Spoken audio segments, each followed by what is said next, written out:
Usai memimpin upacara serah terima jabatan Kepala Kepolisian Resor Kota di Mapolresta Bogor Kota, Kepala Kepolisian Daerah atau Kapolda Jabar, Irjen Pol Bambang Waskito membeberkan peningkatan status Polres Bogor Kota menjadi Polresta Bogor Kota terkait dengan seringnya pelaksanaan tugas protokoler kepresidenan yang dilakukan Polres Bogor Kota karena Presiden Jokowi lebih sering tinggal dan beraktivitas di kota hujan.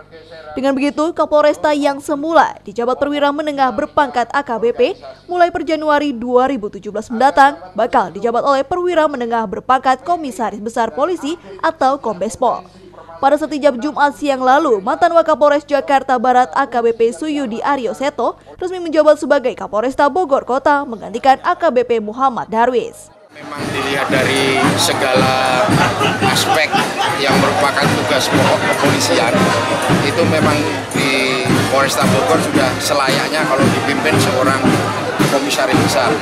Di situ juga sering terjadi sering melaksanakan tugas-tugas protokoler karena kita juga tahu sendiri bahwa Istana Bogor juga di situ, Bapak Presiden juga setiap harinya di situ dengan keluarga, sehingga perlu penguatan. Kita lantik penguatan organisasinya, nanti secara lahan per lahan akan kita cukupi sesuai dengan standarnya Polresta, baik sarana, prasarana, personil juga demikian. Jadi lambat laun akan kita penuhi itu semua, karena memang tugas pokok kepolisian yang dilaksanakan oleh Polresta ini cukup padat dan kriminalitas juga cukup tinggi, makanya kita tingkatkan status.